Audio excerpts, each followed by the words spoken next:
In the previous chapter, we looked at God commanding Moses to perform a survey to find out how many people were in Israel. And this survey was conducted by divisions based upon the different tribes of Israel. And it counted the men 20 years old and upward. Did God do this to know how many people were there? Of course not. He knew how many people were there. He knows how many hairs you have on your head.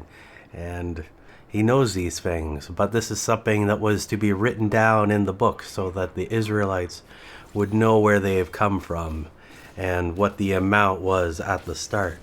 And later on, when we get into the genealogies and stuff, when it comes to our Savior, some of this stuff is very important, so it needed to be recorded at this juncture in time. It seemed to be for Moses' benefit as well as the benefit for future readers. Numbers 2:1. The Lord said to Moses and Aaron. 2:2. The Israelites shall encamp each by his own tribal standard or banner with the insignia of his father's house, opposite the tent of meeting, and facing it on every side. We are entering into the wilderness wandering phase, and we have some directives about the lodgings here. Now, there's no hotels along the way. They're not able to stay at the Best Western or an equally priced and equally comfortable hotel. So they are going to be dwelling in tents. And these tents, they need to be marked in such a way to denote the lineage of the occupants inside the tents. So there is going to be an insignia placed upon the tents, a symbol that represents the family or the historic tribe that this person or their family belongs to. For there needs to be a way to discern the individuals. There is going to be so many people as well that it is going to be imperative to have this type of discernment and categorization.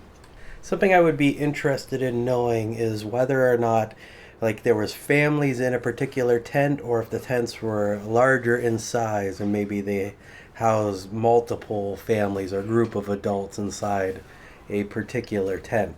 I mean, I could see it going either way, or it could be even dorms. You got a bunch of guys in one tent, you got a bunch of the ladies in another, and kind of some segregation that way to prevent any funny business from occurring. And so it is quite interesting. And then you got the other thing too, did they just mark the tents, or did they put flag poles in front of the tents when they were putting them on the ground, or was it a combination? Was the tent marked up with the insignia, and did they fly a banner as well? So there's a whole lot going on here. I don't know if it necessarily makes that big of a difference, but in my mind's eye, that visualization of this event, it's quite interesting to think about anyway. We also see that they're some distance away. They're not right on top of the tabernacle, so they're some distance away. Closer to the tabernacle, we're going to have the Levites, and they're going to be doing whatever it is that Levites do. They're going to be in around that area ministering and looking after the tabernacle. So these guys are all going to be kind of far off from that.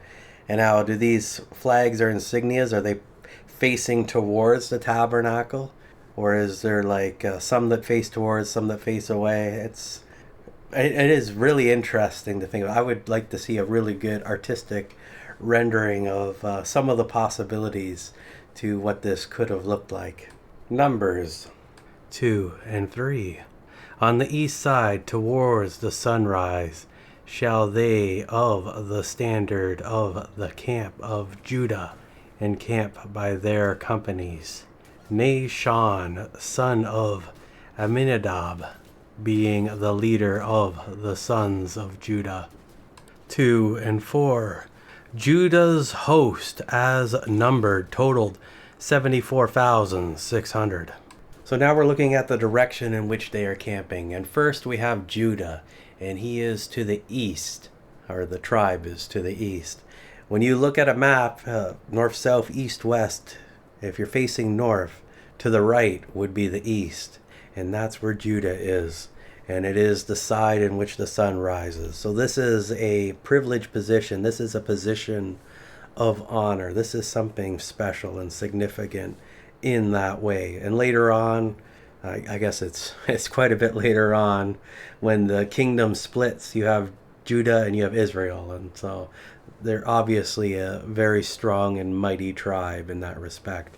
For them to become their own dedicated nation at a juncture in time, not necessarily what God desired and wished for, but it is what happened in the end.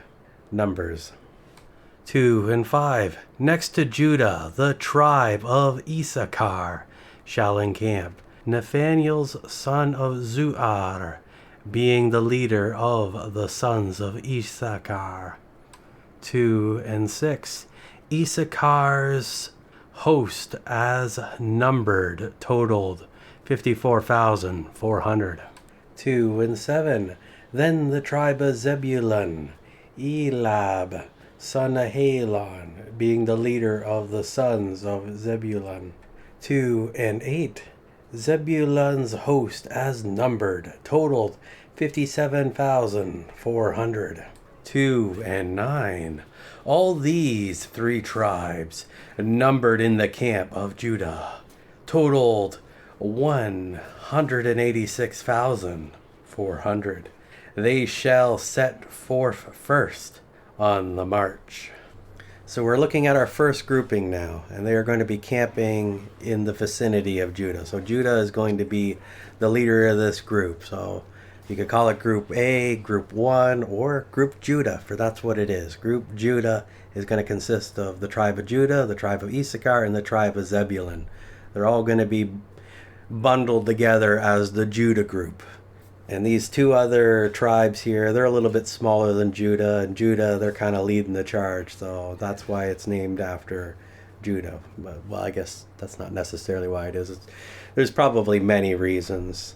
Anyway, it doesn't really matter. They're under the grouping of Judah. And they're camping out on the east side in that position of privilege. Now, whether or not they were all intermixed with one another when they were camping, or if there was some degree of segregation, it's like you could walk from one side to the other, and then you'd go through one camp into the next type of thing. And maybe it was set up like that, all in a column away from the tabernacle, right? Because they're not going to be northeast or southeast, they're going to be east of it. So there's a limit to how wide they can be. And so it'll be a column, or I guess it would be a row, because if it's going east. But anyway, it's like a line.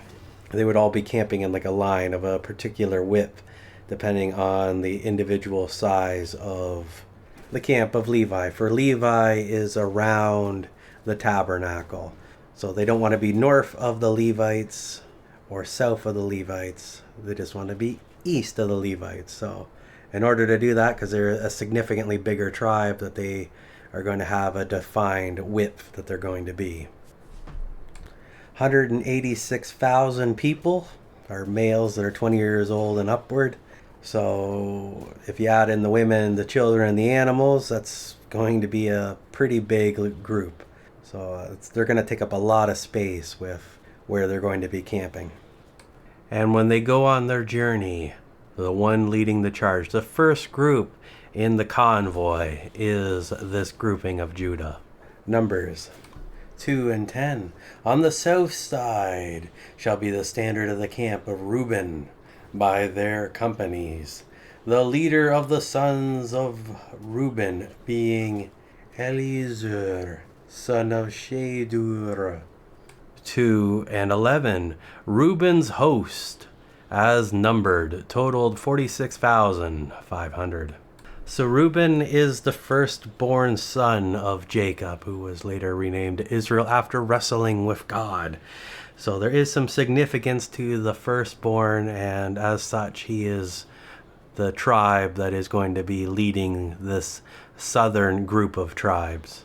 Whether or not that has any significance other than that, I don't know. Numbers 2 and 12. Those who encamp next to Reuben shall be the tribe of Simeon. The leader of the sons of Simeon being Shulumiel, son of Zurishaddai. 2:13. Simeon's host as numbered totaled 59,300. 2:14. Then the tribe of Gad, the leader of the sons of Gad, being Eliasaph, son of Reuel. 2:15. Gad's host, as numbered, totaled 45,650. So here we have the auxiliary tribes, the ones joining Reuben. We have Simeon and we have Gad. The interesting thing here is that Simeon is a larger tribe than Reuben by quite a bit, 46,500 versus 59,300. So it is significantly larger, but it is going under the banner of Reuben, not the banner of Simeon. Gad's pretty close to the same size. Well, it's a bit smaller than Reuben, so it is kind of interesting how they're grouped together. So it's not reflective of military power or military might, but because God chose Reuben as the firstborn to be the leader of the pact here in the southern side. Numbers 2:16. The whole number in the three tribes of the camp of Reuben was 151,450. They shall take second place on the march. There could be other things going on, like the wealth of the tribes, the amount of children they have, the animals, whether or not there's a significant difference one tribe to another. Probably not, but I mean there could be, so maybe there's some other stuff going on there. And we see that this grouping is 151,000 and change in size. So it is not as big as that first group we saw, and they are going to be the group that is following. They are the second position in this convoy, the second on the march. Numbers 2:17. Then the tent of meeting shall set out with the camp of the Levites in the midst of the camps. As they encamp, so shall they set forward, every man in his place, standard after standard. We don't have a size for the tribe of Levi. We don't know how big they are. God did not allow them to be part of the census, so we can only make an educated guess on how big they are. Well, we know there's Aaron and his sons, and so probably more than 30 people, but probably less than 200,000. So somewhere in that range is probably the size of Levi. And they're going to be in the middle, along with, of course, the tabernacle and its components. So they're going to have the Ark of the Covenant and the menorah, the showbread table, and the altar. Like, there's a whole bunch of stuff in the tabernacle, and they're the ones in charge of putting up, taking down, and hauling the tabernacle and the holy implements along this journey. And they're in the middle, so they're kind of protected in the front and in the rear by these other tribes, as we'll see. And that's because it's what's important is in the middle, right? You put your important thing in the middle, and then it's got the most protection. Their position in the camp is to camp around the tabernacle in its vicinity, so that's where they are. Numbers 2:18. On the west side shall be the standard of the camp of Ephraim by their companies, the leader of the sons of Ephraim being Elishama, son of Ammihud. 2:19. Ephraim's host, as numbered, totaled 40,500. Now we are looking at the west side, the side towards Egypt, to the old land. And we have Ephraim here being the tribe that is going to be the figurehead tribe or the leader tribe of these tribes facing the west. Now, if we remember, Joseph was the son of Israel, and his brothers conspired and sold him into slavery down in Egypt. And when he was down in Egypt, he made a name for himself, and he had two sons, and they were Ephraim and Manasseh.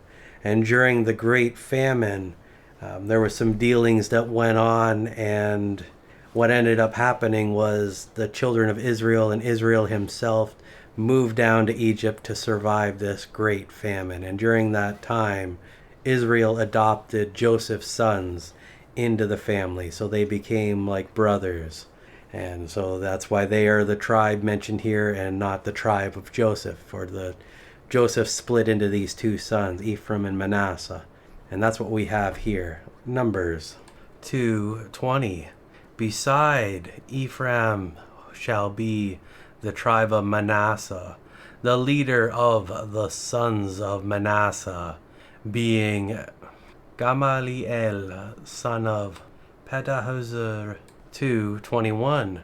Manasseh's host, as numbered, totaled 32,200. 2:22. Then the tribe of Benjamin, the leader of the sons of Benjamin, being Abidan, son of Gideoni. 2:23. Benjamin's host, as numbered, totaled 35,400. So joining Ephraim, we have Manasseh and Benjamin. At first, when you look at this, it may seem a little random, but it's far from that. Ephraim and Manasseh, the brothers, they're sons of Joseph, and Joseph is a son of Rachel. Rachel had another son who was born before Joseph, and that was Benjamin. So here we have all the descendants of Rachel being on the west side. When Jacob, known now as Israel, was seeking a spouse, he was on a journey, and he encountered Rachel, and she was everything that he was seeking, and she was perfect for him. So he labored to make her his wife. And then a lot of shenanigans took place, a whole bunch of other events, and she had trouble conceiving, and there was a whole lot going on there.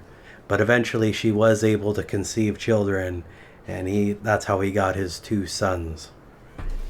Not to get too far off topic, but after Joseph was born, Rachel died, and as a result, Jacob, also known as Israel, really doted on his son, and his other children were very jealous, and that's why they sold him into slavery to begin with. All of this can be found in the book of Genesis. So that is how we get our grouping for our west side. 2:24. The whole number of the three tribes in the camp of Ephraim totaled 108,100. They shall go forward in third place. So this is a smaller group, and they're going to be following behind the tabernacle. And I think every tribe here is smaller than any of the other tribes we've seen thus far. So it's a very small group compared to before. Numbers 2:25. The standard of the camp of Dan shall be on the north side of the tabernacle by their companies, the leader of the sons of Dan being Ahijah, son of Ammishaddai. 2:26. Dan's host, as numbered, totaled 62,700. 2:27. Encamped next to Dan shall be the tribe of Asher, the leader of the sons of Asher being Pagiel, son of Ochrand. 2:28. Asher's host, as numbered, totaled 41,500. 2:29. Then the tribe of Naphtali, the leader of the sons of Naphtali being Ahira, son of Enan. 2:30. Naphtali's host, as numbered, totaled 53,400. We are now exploring the north side. We have Dan as the leader of this grouping, along with Naphtali and Asher. Dan and Naphtali are full brothers. They share the same mother, that mother being Bilhah. She was the handmaid given to Rachel when she married Jacob. Asher was also the son of a maid, but he was the son of Zilpah, who was Leah's maid. So that is something that they have in common, that they're not born of the legal wife, but of the concubine wife or the maids who were commanded and directed to do these things. Numbers 2:31. The whole number of the 3 tribes in the camp of Dan totaled 157,600. They shall set out last, standard after standard. The rear is important. Sure, it doesn't get the same glory as the vanguard, but taking up the rear and the rear guard is still very glorious. So the tabernacle, when it's set up, when it is deployed, the entrance to the tabernacle is actually on the east side. So if you were to look at the tabernacle and you were going to enter into the tabernacle, you would be entering from the side of Judah, which we saw was the mightiest group. It had the most people at 186,400. Then if you look to the left, which would be south, you would see the tribe of Reuben, and they have 151,450.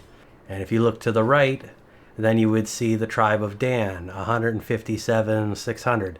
They're pretty close to the same size. And then if you were to maybe walk around it or look at the other side of the tabernacle, you would see the smallest grouping of Ephraim at 108,100. And with the way that they would be camping in a line outwards from the tabernacle. So this would make a giant cross as they were on their journey. And that's pretty cool. It would be neat to have aerial footage of that and see what it would look like. All the little campfires at night, looking at the tabernacle as the Israelites are on their journey, being directed by God while camping in the shape of a cross. It's just kind of cool. If you look online, you can find artistic renderings of what this camping looked like, and it's pretty cool. I recommend checking it out. There's a lot going on in this chapter, a lot of details when it comes to these different groupings and why they're all grouped together, but that could really turn into a pretty intense study.